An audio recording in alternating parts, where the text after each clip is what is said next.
أعوذ بالله من الشيطان الرجيم.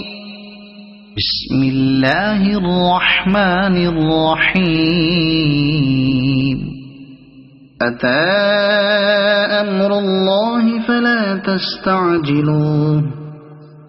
سبحانه وتعالى عما يشركون. ينزل الملائكة بالروح من أمره على من يشاء من عباده أن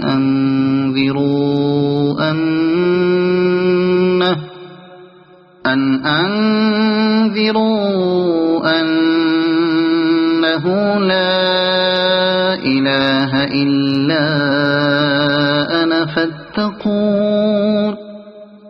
خلق السماوات والأرض بالحق تعالى عما يشركون. خلق الإنسان من نطفة فإذا هو خصيم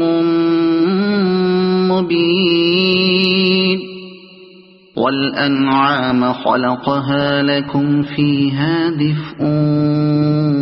ومنافع ومنها تأكلون. ولكم فيها جمال حين تريحون وحين تسرحون. وتحمل أثقالكم إلى بلد لم تكونوا بالغيه إلا بشق الأنفس إن ربكم لرؤوف رحيم. والخيل والبغال والحمير لتركبوها وزينة ويخلق ما لا تعلمون. وعلى الله قصد السبيل ومنها جائر ولو شاء لهداكم أجمعين. هو الذي أنزل من السماء ماء لكم منه شراب ومنه شجر فيه تسيمون. ينبت لكم به الزرع والزيتون والنخيل والأعناب ومن كل الثمرات إن في ذلك لآية لقوم يتفكرون. وسخر لكم الليل والنهار والشمس والقمر والنجوم مسخرات بأمره إن في ذلك لآيات لقوم يعقلون. وما ذرأ لكم في الأرض مختلفا ألوانه إن في ذلك لآية لقوم يذكرون. وهو الذي سخر البحر لتأكلوا منه لحما طريا وتستخرجوا منه حلية تلبسونها وترى الفلك مواخر فيه ولتبتغوا من فضله ولعلكم تشكرون. وألقى في الأرض رواسي أن تميد بكم وأنهارا وسبلا لعلكم تهتدون. وعلامات وبالنجم هم يهتدون. أفمن يخلق كمن لا يخلق أفلا تذكرون وإن تعدوا نعمة الله لا تحصوها إن الله لغفور رحيم والله يعلم ما تسرون وما تعلنون والذين يدعون من دون الله لا يخلقون شيئا وهم يخلقون أموات غير أحياء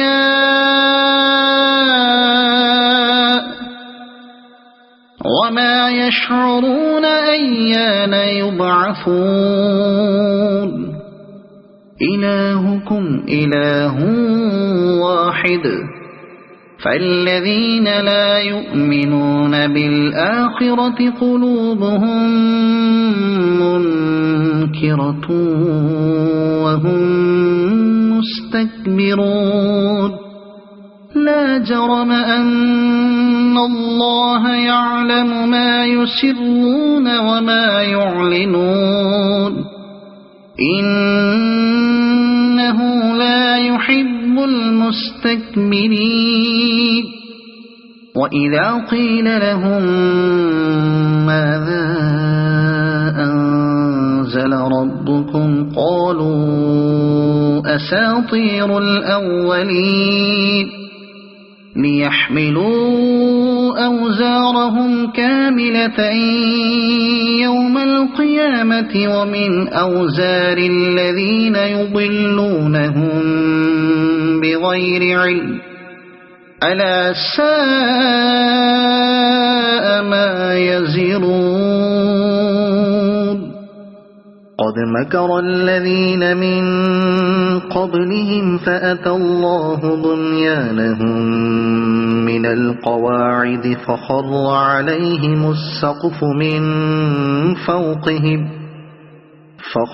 عليهم السقف من فوقهم وأتاهم العذاب من حيث لا يشعرون ثم يوم القيامة يخزيهم ويقول أين شركائي الذين كنتم تشاقون فيهم قال الذين أوتوا العلم إن الخزي اليوم والسوء على الكافرين الذين تتوفاهم الملائكة ظالمي أنفسهم فألقوا السلم ما كنا نعمل من سوء بلى إن الله عليم بما كنتم تعملون فادخلوا أبواب جهنم خالدين فيها فلبئس مثوى المتكبرين وقيل للذين اتقوا ماذا أنزل ربكم قالوا خيرا للذين أحسنوا في هذه الدنيا حسنة ولدار الآخرة خير ولنعم دار المتقين جنات عدن يدخلونها تجري من تحتها الأنهار لهم فيها ما يشاءون كذلك يجزي الله المتقين الذين تتوفاهم الملائكة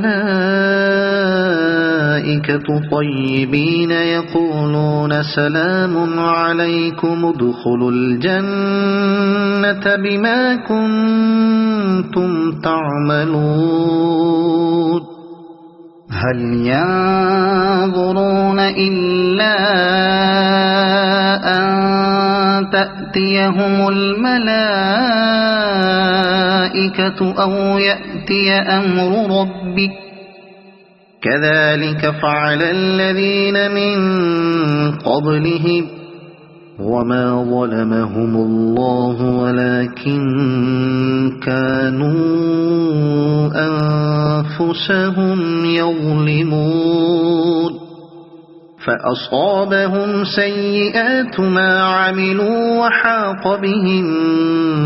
ما كانوا به يستهزئون وقال الذين أشركوا لو شاء الله ما عبدنا من دونه من شيء نحن ولا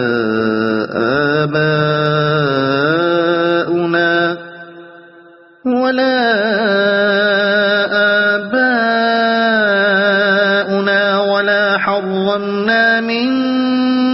دونه شيء كذلك فعل الذين من قبلهم فهل على الرسل إلا البلاغ المبين ولقد بعثنا في كل أمة رسولا أن اعبدوا الله واجتنبوا الطاغوت فمنهم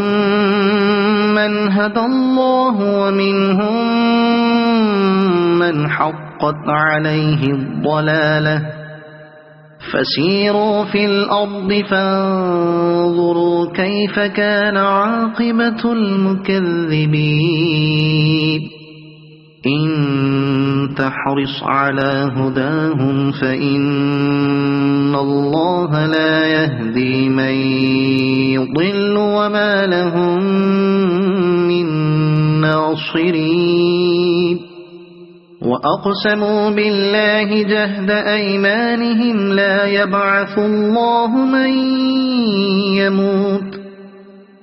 بلى وعدا عليه حقا ولكن أكثر الناس لا يعلمون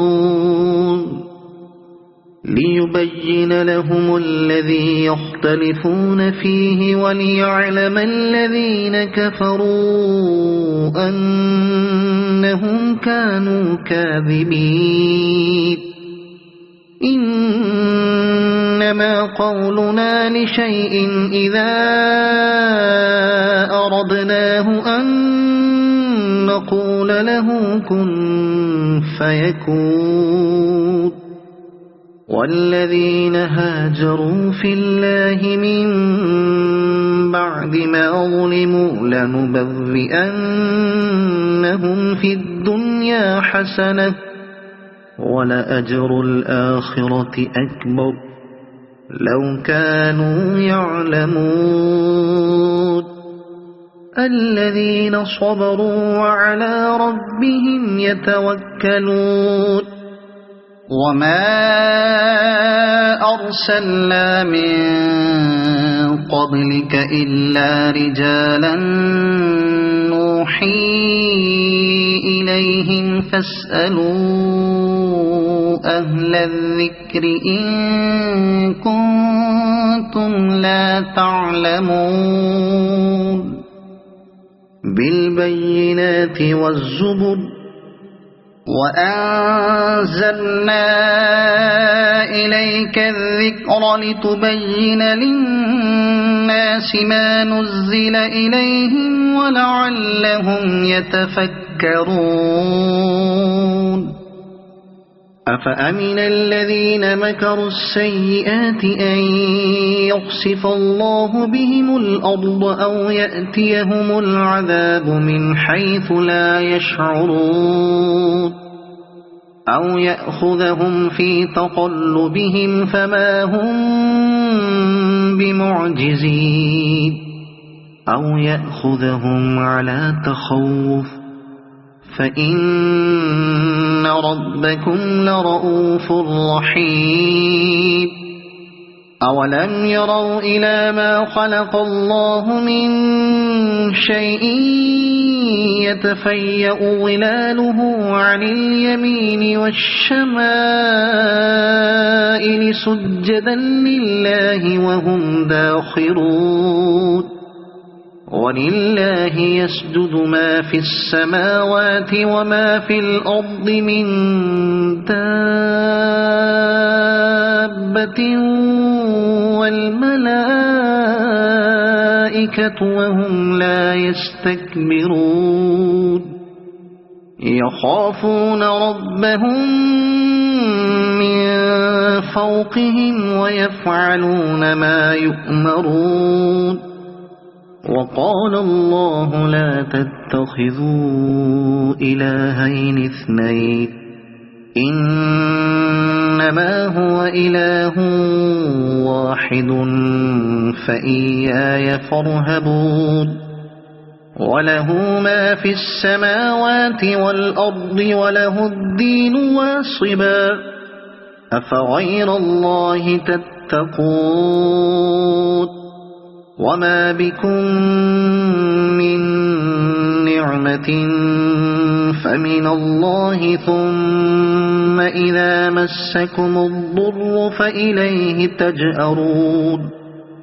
ثم إذا كشف الضر عنكم إذا فريق منكم بربهم يشركون ليكفروا بما آتيناهم فتمتعوا فسوف تعلمون ويجعلون لما لا يعلمون نصيبا مما رزقناهم تالله لتسألن عما كنتم تفترون ويجعلون لله البنات سبحانه ولهم ما يشتهون وإذا بشر أحدهم بالأنثى ولى وجهه مسودا وهو كظيم يتوارى من القوم من سوء ما بشر به أيمسكه على هون أم يدسه في التراب ألا ساء ما يحكمون للذين لا يؤمنون بالآخرة مثل السوء ولله المثل الأعلى وهو العزيز الحكيم ولو يؤاخذ الله الناس بظلمهم ما ترك عليها من دابة ولكن يؤخرهم إلى أجل مسمى فإذا جاء أجلهم لا يستأخرون ساعة ولا يستقدمون ويجعلون لله ما يكرهون وتصف ألسنتهم الكذب أن لهم الحسنى لا جرم أن لهم النار وأنهم مفرطون تالله لقد أرسلنا إلى أمم من قبلك فزين لهم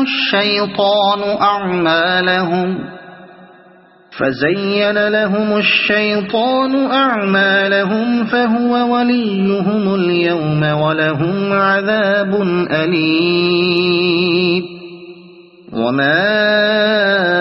أنزلنا عليك الكتاب إلا لتبين لهم الذي اختلفوا فيه وهدى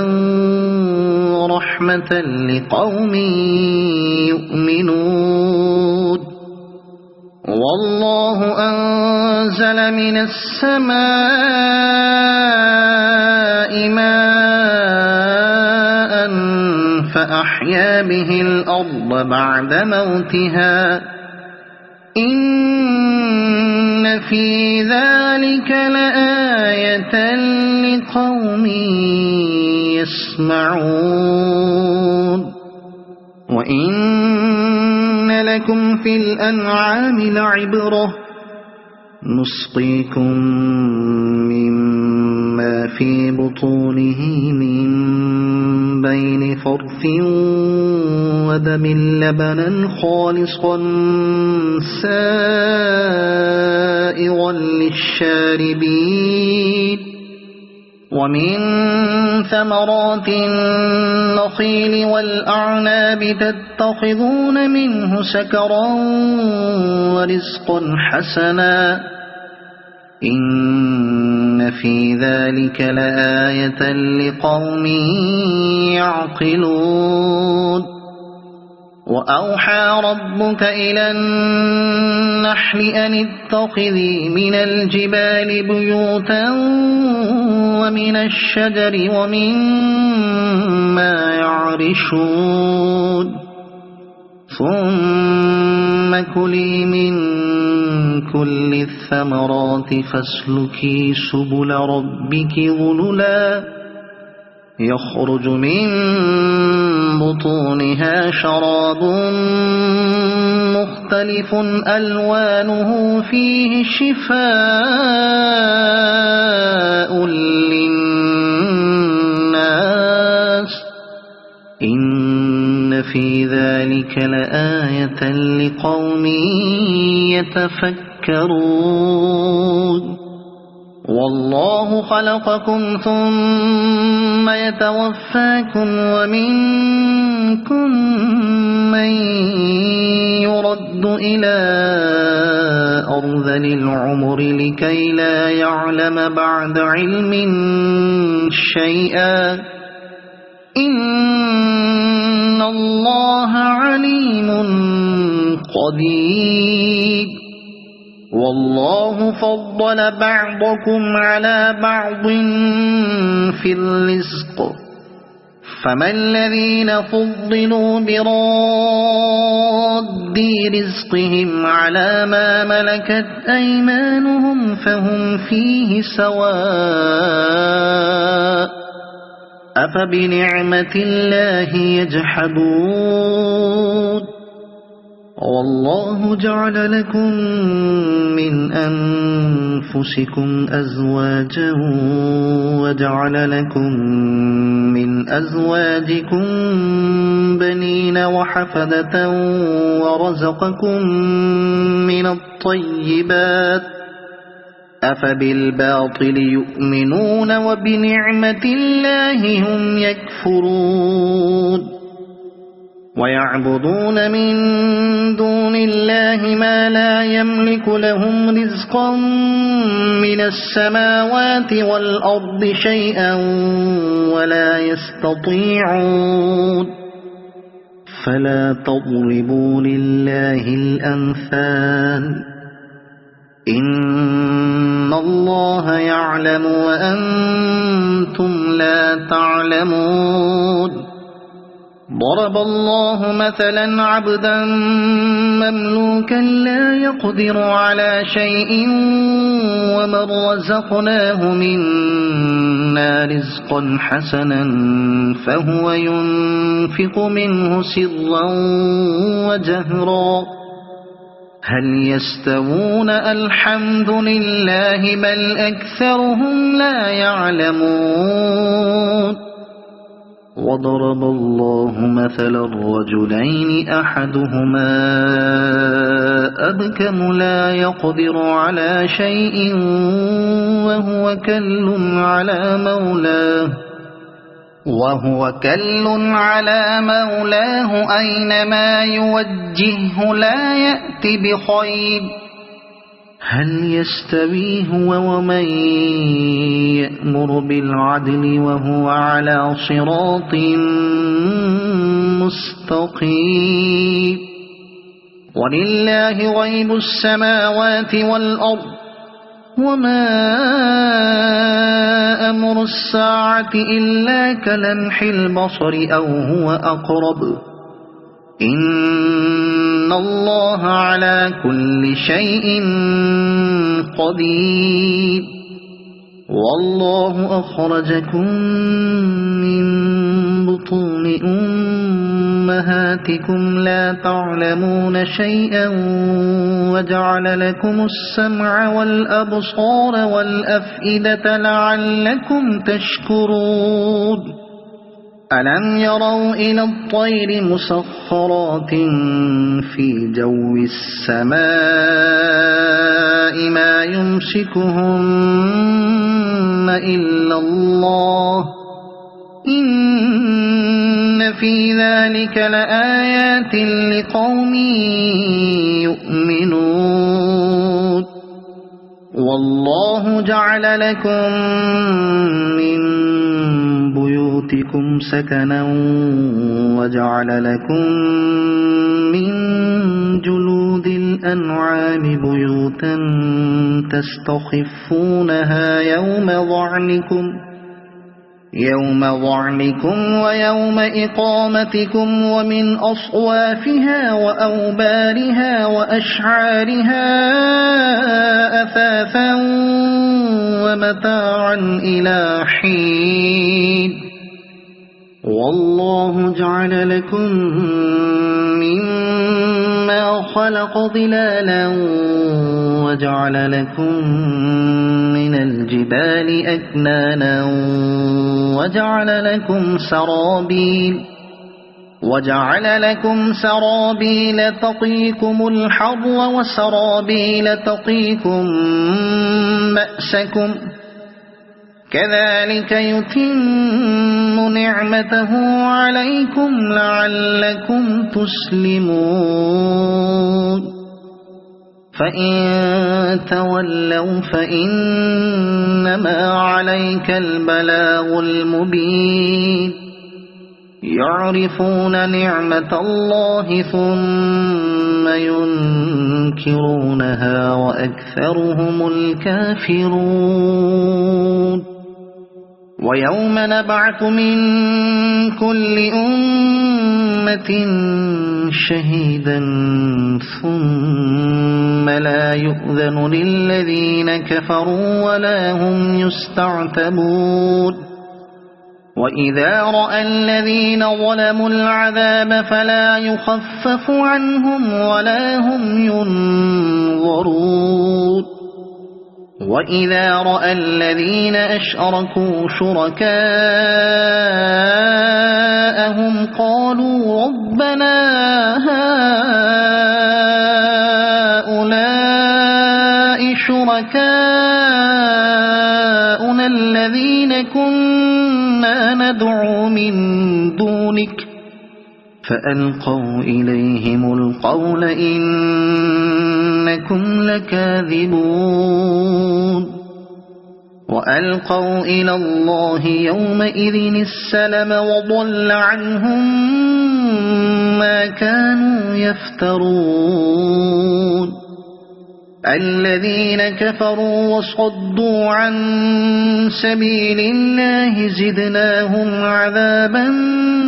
فوق العذاب بما كانوا يفسدون ويوم نبعث في كل أمة شهيدا عليهم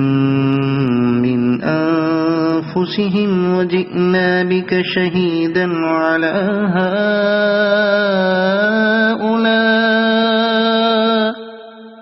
ونزلنا عليك الكتاب تبيانا لكل شيء وهدى ورحمة وبشرى للمسلمين إن الله يأمر بالعدل والإحسان وإيتاء ذي القربى وينهى عن الفحشاء والمنكر والبغي يعظكم لعلكم تذكرون وأوفوا بعهد الله إذا عاهدتم ولا تنقضوا الأيمان بعد توكيدها وقد جعلتم الله عليكم كفيلا إن الله يعلم ما تفعلون ولا تكونوا كالتي نقضت غزلها من بعد قوة أنكاثا تتخذون أيمانكم دخلا بينكم أن تكون أمة هي أربى من أمة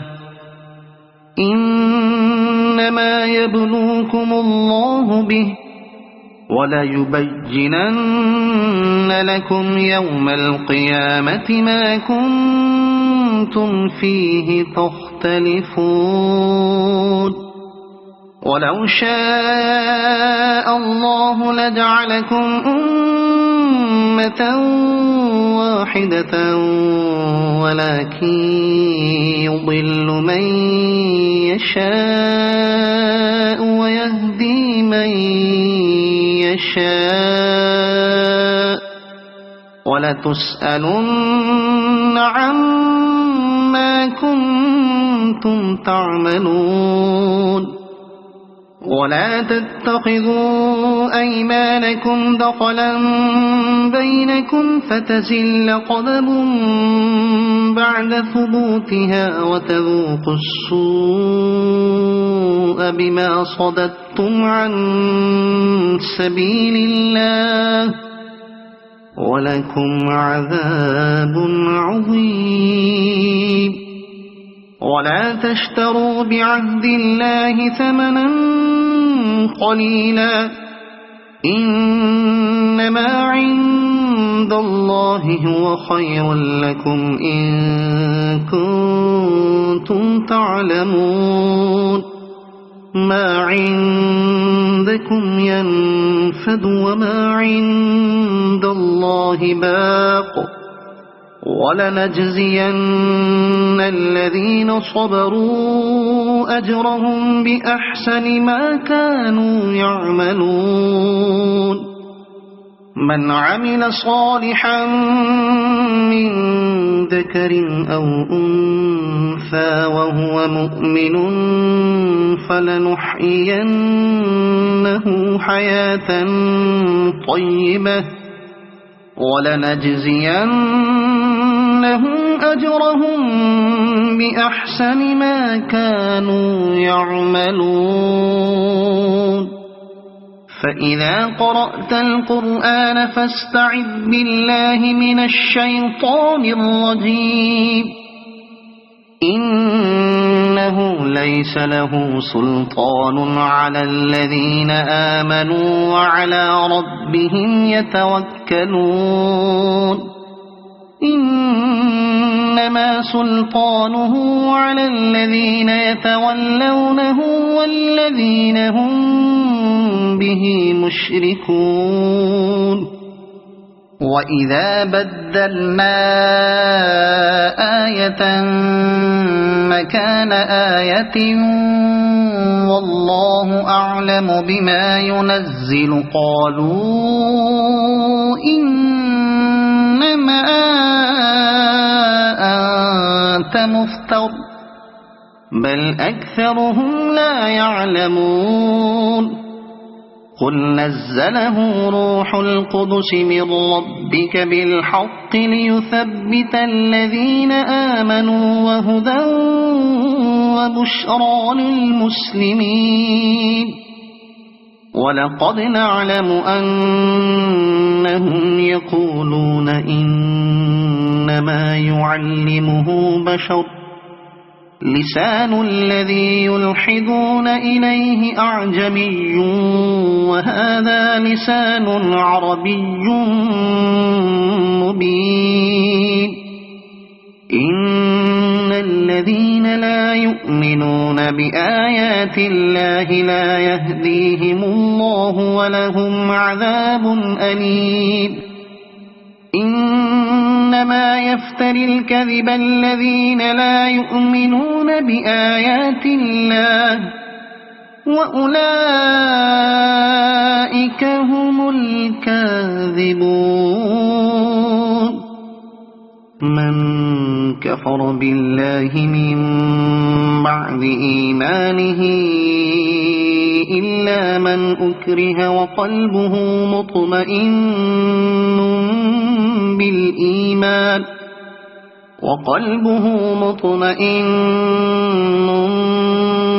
بالإيمان ولكن من شرح بالكفر صدرا فعليهم غضب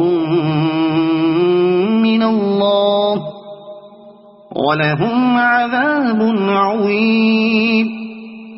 ذلك بأنهم استحبوا الحياة الدنيا على الآخرة وأن الله لا يهدي القوم الكافرين.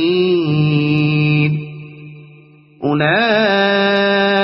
الذين طبع الله على قلوبهم وسمعهم وأبصارهم وأولئك هم الغافلون. لا جرم أنهم في الآخرة هم الخاسرون. ثم إن ربك للذين هاجروا من بعد ما فتنوا ثم جاهدوا وصبروا إن ربك من بعدها لغفور رحيم. يوم تأتي كل نفس تجادل عن نفسها وتوفى كل نفس ما عملت وهم لا يظلمون. وضرب الله مثلا قرية كانت آمنة مطمئنة يأتيها رزقها رغدا من كل مكان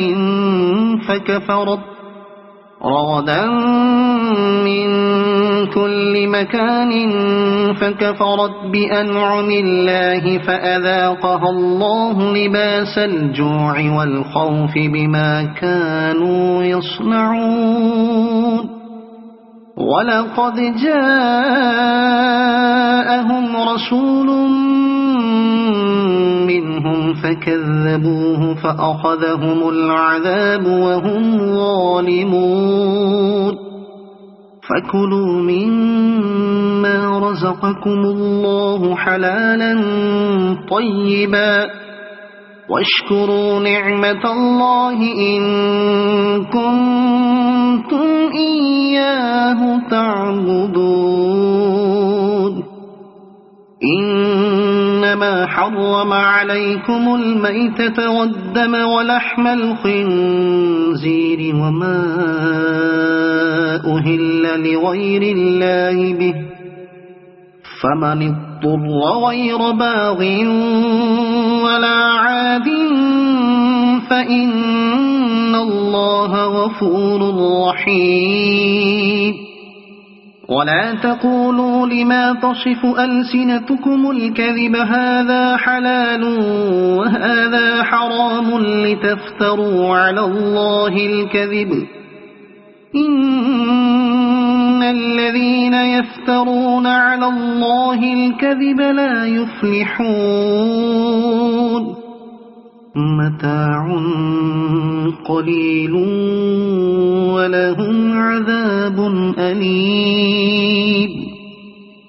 وعلى الذين هادوا حرمنا ما قصصنا عليك من قبل وما ظلمناهم ولكن كانوا أنفسهم يظلمون. ثم إن ربك للذين عملوا السوء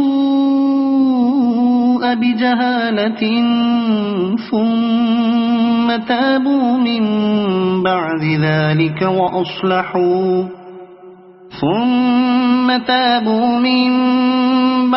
ذلك وأصلحوا إن ربك من بعدها لغفور رحيم إن إبراهيم كان أمة قانتا لله حنيفا ولم يك من المشركين شاكرا لأنعمه اجتباه وهداه إلى صراط مستقيم وآتيناه في الدنيا حسنة وإنه في الآخرة لمن الصالحين ثم أوحينا إليك أن اتبع ملة إبراهيم حنيفا وما كان من المشركين إنما جعل السبت على الذين اختلفوا فيه وإن ربك ليحكم بينهم يوم القيامة فيما كانوا فيه يختلفون ادع إلى سبيل ربك بالحكمة والموعظة الحسنة وجادلهم بالتي هي أحسن إن ربك هو أعلم بمن ضل عن سبيله وهو أعلم بالمهتدين وإن عاقبتم فعاقبوا بمثل ما عوقبتم به ولئن صبرتم لهو خير للصابرين واصبر وما صبرك إلا بالله ولا تحزن عليهم ولا تك في ضيق مما يمكرون إن الله مع الذين اتقوا والذين هم محسنون صدق الله العظيم.